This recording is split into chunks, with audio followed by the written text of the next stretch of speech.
तो Naruto anime एक masterpiece है, लेकिन ऑनेस्टली इसमें कुछ प्लॉट होल्स ऐसे है जो देख के तुम भी सोचोगे ये क्या है भाई। और आज मैं तुम्हें ऐसे ही 5 नारुतो प्लॉट होल्स दिखाने वाला हूँ जो शायद तुमने कभी नोटिस ही नहीं किए। तो शुरू करते हैं नंबर 5 से, नारुतो की identity.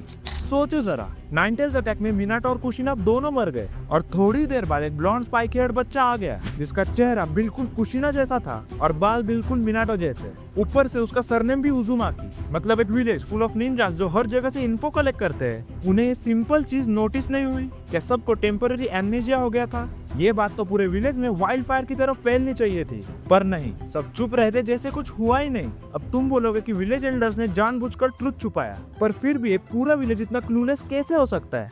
Plot hole number 4, Naezy की डेथ। फोर्थ ग्रेट निंजा और का सबसे इमोशनल मोमेंट। उसने अपनी जान दे दी नारुतो और हिनाटा को बचाने के लिए और हम सब फैंस का दिल तोड़ दिया। लेकिन थोड़ा लॉजिकली सोचो, नेजी ब्याकुगन का मास्टर और ताइजुत्सु का जीनियस था। उसके पास 8 ट्राइग्राम्स, पाम रोटेशन जैसे डिफेंसिव मूव्स थे, मतलब वो इजीली खुद को बचा सकता था और नारुतो हिनाटा को भी। लेकिन क्या हुआ? प्लॉट डिमांडेड कि नेजी मरे बस। मतलब सीरियसली किशिमोटो सेंसे, फैंस को रुलाना इतना जरूरी था क्या?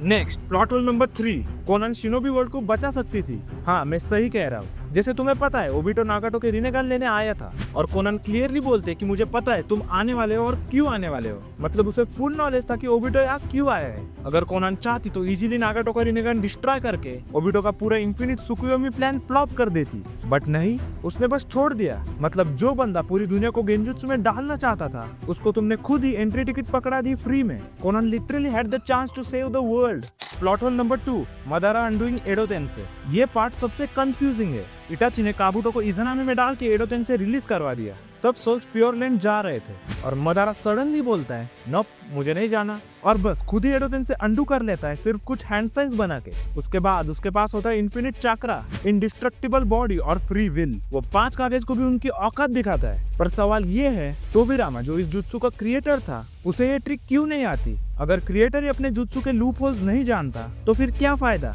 ये क्लियरली एक प्लॉट होल था सिर्फ मदारा को बैडएस दिखाने के लिए। और finally plot hole number 1, Gedo statue. Obito ने 4th ग्रेट निंजा और शुरू कर दिया just to capture 8 tails and 9 tails. लेकिन बाद में रिवील होता है कि 10 टेल्स समन करने के लिए सिर्फ टेल ब्रिज का फ्रैक्शन ऑफ चाक्रा भी चलता है और ओबिटो के पास ऑलरेडी 8 टेल्स का टेंटेकल और 9 टेल्स का चाक्रा किंकाकू और गिंकाकू से था। मतलब वॉर की जरूरत ही नहीं थी। उसने खुद ही पूरे शिनोबी वर्ल्ड को यूनाइट कर दिया अपने अगेंस्ट। मतलब क्या फायदा हुआ? ये पूरा 4th ग्रेट निंजा और एक पॉइंटलेस प्लॉट प्रोग्रेशन बन गया बस स्टोरी को स्ट्रेच करने के लिए। तो ये थे 5 नारुतो के बड़े प्लॉट होल्स जो शायद तुमने कभी नोटिस ही नहीं किए। और अगर तुम्हें नारुतो के अनसॉल्व्ड मिस्ट्रीज के बारे में जानना है तो मैंने इस वीडियो में 7 मिस्ट्रीज इन डिटेल एक्सप्लेन किए हैं, तो वो वीडियो जल्दी से चेकआउट करो। तो मैं तुम्हें मिलता हूँ वही।